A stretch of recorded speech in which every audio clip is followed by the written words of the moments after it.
Hello students, today we will study about Pascal law and will prove it by a simple method. First of all, let us see what Pascal law states.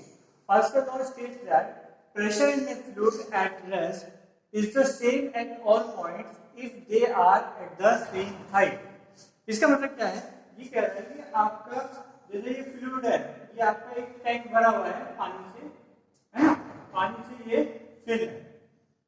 तो ये कह रहा है कि अगर एक height है, means यहाँ से बॉटम से हम एक हाइट लेते हैं h, ये हाइट है, तो इस हाइट पे जो प्रेशर है, चाहे वो पॉइंट यहाँ पे हो, यहाँ पे हो, यहाँ पे हो या यहाँ पे हो, या इस पॉइंट पे हो या इस पॉइंट, किसी भी पॉइंट पे हो, लेकिन हाइट सेम नहीं चाहिए।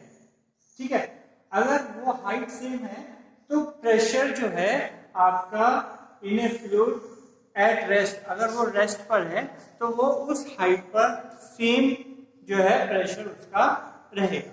ठीक है बेटा, तो इसको प्रूव करने के लिए हम दो प्रिंसिपल का यूज करते हैं। दो प्रिंसिपल का यूज करने, पहला प्रिंसिपल क्या है? The force on any layer of a fluid at rest is normal to the layer. इसका मतलब है अगर आपकी एक लेयर है ना, एक लेयर आपने मानी, ये लेयर मान लेते हैं इस पे, और अगर ये फ्लूइड रेस्ट पे है तो इस पे जो आपका फोर्स लगता है वो हमेशा परपेंडिकुलर टू द लेयर लगेगा। मीन परपेंडिकुलर टू लेयर मतलब या तो फोर्स ऊपर लगेगा या ये नीचे लगाएगा, है ना? Perpendicular to the surface, surface के परपेंडिकुलर आपका फोर्स लगेगा। सेकंड कौन सा प्रिंसिपल यूज होता है? Newton's first law of motion. Newton first law of motion भी आपको पता है, body continues to be in state of rest और continuous motion unless compared to do by an external unbalanced force, है ना बेटा? तो ये आपका first law of motion use करके और ये दोनों प्रिंसिपल यूज करके हम कर सकते हैं। इस फर्स्ट वाले प्रिंसिपल को हम और इलेबोरेटली समझते हैं, है ना? क्योंकि जब तक ये समझ नहीं आएगा बेसिस क्या है, ये तो आपको पता है, न्यूटन फर्स्ट लॉ ऑफ तो सबको क्लियर होता है। ये देखिए, ये आप ये नया होगा तो इसको दोबारा समझा देंगे। सपोज कि ये आपका बकेट है फुल ऑफ वाटर, है ना, और ये आपका वाटर स्टैग्नेंट है, रेस्ट पर है, रुका हुआ है ना, कोई कहीं फ्लो नहीं कर रहा। तो सपोज करते हैं कि हम फोर्स को नॉर्मल मानते हैं, परपेंडिकुलर मानते हैं, वो तो हमें प्रूव करना है। तो हम प्रूव करने के लिए पहले हम फोर्स को नॉन परपेंडिकुलर मान लेते हैं। ऐसा मानते हैं कि फोर्स किसी एंगल पे वर्क कर रहा है। तो ये सपोज कीजिए फोर्स आपका एक एंगल पे वर्क कर रहा है जो थीटा एंगल बना रहा है प्लेन से। ठीक है, प्लेन से ये थीटा एंगल बना रहा है, और अब इस फोर्स के हम कंपोनेंट कर सकते हैं, रिजॉल्व इनटू कंपोनेंट। एक तो parallel component F cos theta आ जाएगा, ये आपका normal component F sine theta आ जाएगा। ठीक है, तो जब हम देखते हैं कि लिक्विड, हमारे पहली कंडीशन क्या थी? रेस्ट पर है। रेस्ट पर है इसका मतलब ये ना इधर मूवमेंट कर रहा है ना इधर मूवमेंट कर रहा है। जब ये रेस्ट है इसका मतलब इधर जो कंपोनेंट वाला फोर्स है, ये एफ कॉस थीटा वाला कंपोनेंट है, इसका इफेक्ट जीरो आ रहा है ना? जब ये इफेक्ट जीरो आ रहा है इसका मतलब ये फोर्स जीरो रहा हुआ है, ये कंपोनेंट जीरो रहा हुआ है, इसका मतलब एफ कॉस थीटा आपका जीरो है। तो एफ तो फोर्स तो कांस्टेंट, फोर्स तो समथिंग होगा उसपे, है ना? तो इसका मतलब एफ तो जीरो नहीं होगा, कॉस थीटा जीरो हो सकता है। कॉस थीटा जीरो का मतलब है कि आपका थीटा जो है 90 डिग्री है। इसका मतलब थीटा 90 डिग्री है, इसका मतलब ये जो फोर्स है ये आपका थीटा 90 डिग्री हो जाएगा, मतलब ये यहाँ तक आ जाएगा, ये 90 डिग्री का हो गया। इसका मतलब फोर्स आपका नीचे डायरेक्शन में होगा। या अगर हम इसको केस को अगर हम सेकंड केस ले लेते हैं अपना,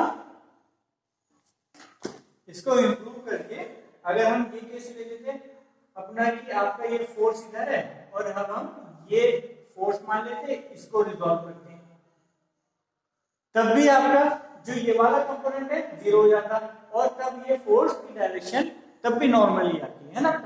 तो इस तरह से हम देखते हैं कि liquid is in state of equilibrium और रेस्ट। अगर वो इक्विलिब्रियम पे है या रेस्ट पे है, then force acting on it must be perpendicular to its surface. जो फोर्स है परपेंडिकुलर जो एक्ट करेगा ऑन इट्स सरफेस। अब बेटा इसको प्रूव करने के लिए हम प्रूव करने की तरफ बढ़ते हैं। इसमें हम देखते हैं कि आपका जो है ये एक ब्लॉक कंसीडर करते हैं हम, है ना, ये A B C D E F इस तरह का आपका एक ब्लॉक कंसीडर करते हैं, ठीक है। इसमें कंसीडर करने के बाद आप देखोगे ये यहाँ पे एंगल थीटा बना रहा है, ठीक है, ऐसा ब्लॉक लिया जो थीटा एंगल बना रहा है। इसके बाद आप देखोगे आपको पहला प्रिंसिपल पढ़ा था कि आपका जो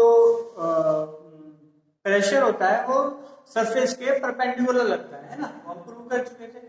तो ये सरफेस है वर्टिकली, तो इसके परपेंडिकुलर जो फ्लूइड प्रेशर लगाएगा इसके परपेंडिकुलर लगाएगा।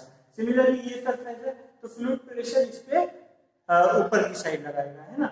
इसी तरह ये सरफेस है, इस पे फ्लूइड प्रेशर आपका इस तरह से लगाएगा परपेंडिकुलर टू द सरफेस। अब ये भी वाई एक्सिस पे है, ये एक्सिस है, तो इसको एक्स और वाई एक्सिस पे करने के लिए इसको रिजॉल्व कर लेते हैं। रिजॉल्व करने के लिए ये एफ बी कॉस थीटा हो गया क्योंकि ये थीटा डायरेक्शन में रहेगी थीटा, है ना, और ये एफ बी साइन थीटा हो गया, है ना।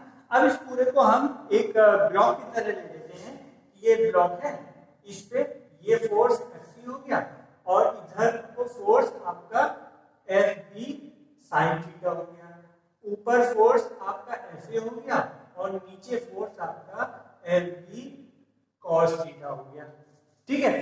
इस तरह से एक पूरा ब्लॉक हो गया। अब ये ब्लॉक इक्विलिब्रियम पे है और हमने ये जो है बहुत छोटा मान रहे हैं एक लेवल पे, मतलब ये हाइट और ये हाइट एज्यूम करेंगे कि एक ही लेवल पे है ना, एक ही लेवल पे, तभी वो प्रेशर सेम आएगा इसका। तो बहुत छोटा मान रहे हैं, इसमें एलेबोरेट करने के लिए इसको हमने एक्सपेंड करके शो किया।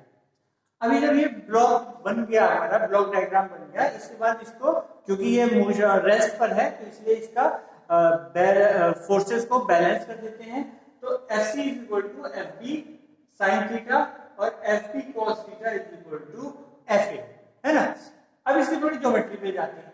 ज्योमेट्री पे देखो, ज्योमेट्री पे जाने पे आपको देखिएगा कि ये आपका अगर ए एरिया है ना, और ये आपका ए सी एरिया है और ये आपका ए बी एरिया है, ये जो आपका एरिया है ए बी।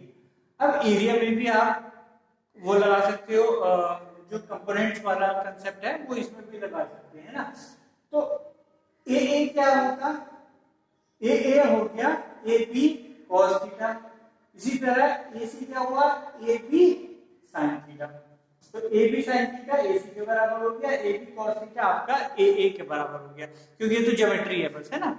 अब हम करेंगे इस इक्वेशन और इस इक्वेशन को डिवाइड कर देंगे।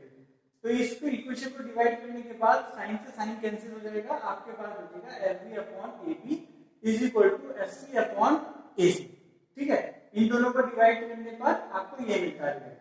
अब इन दोनों को डिवाइड करने पर जो इक्वेशन सेकंड और फोर्थ है इसको डिवाइड करने पर आपको ये रिजल्ट मिलता है, क्योंकि cos से cos कट जाएगा सीधा, है ना। तो F B upon A B is equal to F A upon A बनता है, क्योंकि एफ बी अपॉन ये इसके बराबर है और ये इसके भी बराबर है, तो इसलिए ये तीनों आपस में बराबर है। तो F A upon A is equal to F B upon A B is equal to F C upon A C.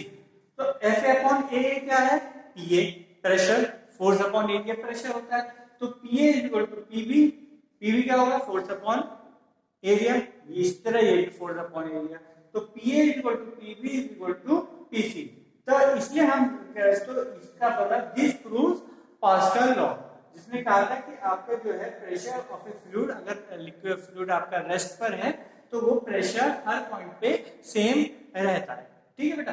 तो इससे ये भी बात पता चल गई कि आपका जो फोर्स की डायरेक्शन अलग अलग है, बट ये आपका जो प्रेशर है वो आपका सब डायरेक्शन में है, इसको एक पर्टिकुलर डायरेक्शन असाइन नहीं करी जा सकती। इसकी वजह से ये जो प्रेशर है ये आपका वेक्टर क्वांटिटी है as compare to stress. Stress में हम एक पर्टिकुलर डायरेक्शन दे रहे थे तो वहां पे वो वेक्टर क्वांटिटी था, यहाँ पे आपका प्रेशर जो है not a vector quantity. Hope you understand.